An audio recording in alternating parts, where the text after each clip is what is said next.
We saw that Chinese troops in very large numbers were moving towards the line of actual control. We cautioned the Chinese that such a situation could create problems, and sure enough, in middle of June in 2020, it did. We were understandably worried that the troops are now much too close. At various points of time, the Chinese have given us different explanations. None of them are really tenable.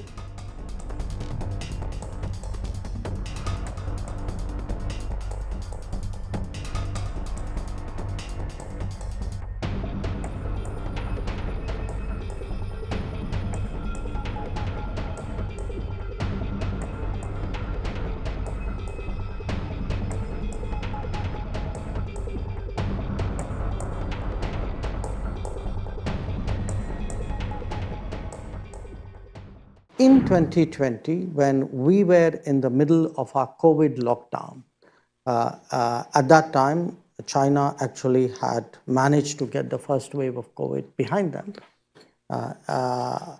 We saw that Chinese troops in very large numbers were moving towards the line of actual control.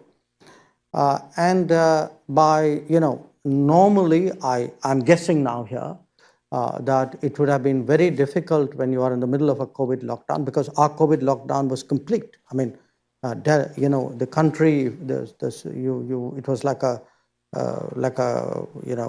ghost city or cities.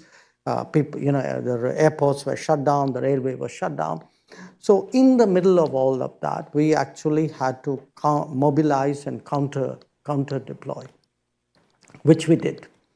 And then we had a situation where we were understandably worried that the troops are now much too close.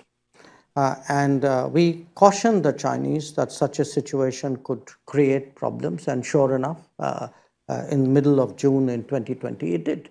So we had a clash in which 20 of our soldiers died. They claimed that 4 of their soldiers died. So that's one of those things we will never know.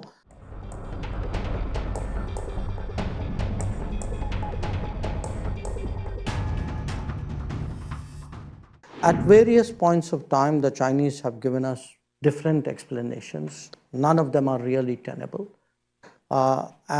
Since then, we have been trying to disengage, because both of us have a forward deployment ahead of our regular military bases.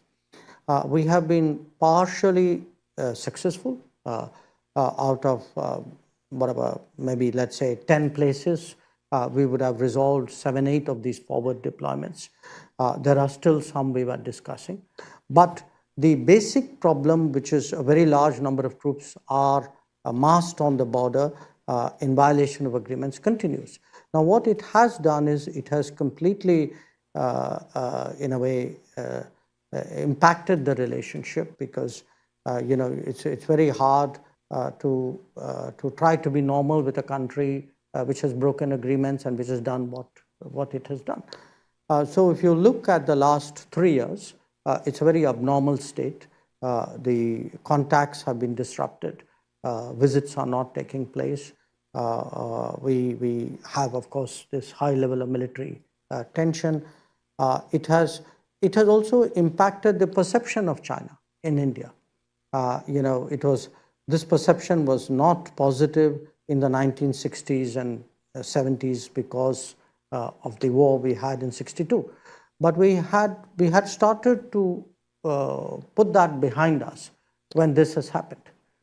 So I think there's both an immediate issue as well as a medium term issue, possibly longer than medium term issue out there. And if you have really the 2 biggest countries of Asia, of the world, with that degree of tension between them, it has consequences for everybody else.